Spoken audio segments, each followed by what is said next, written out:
Swali nzuri.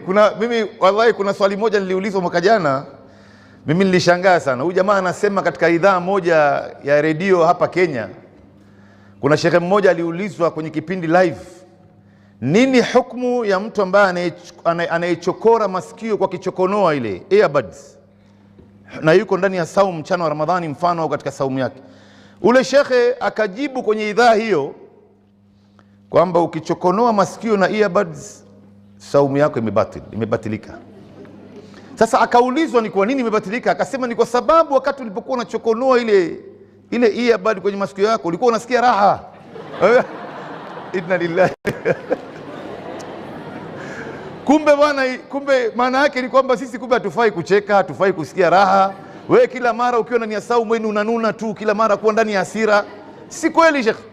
Umefahamu? Si kweli. Chokonoa masikio hapa, hata ukiwa wewe umetumia eardrops ama eye drops, ile ladha yake ukaipata kwenye koo yako hapa, bado haitengui saumu, kwa sababu haipenyezi, haijafika kwenye tumbo.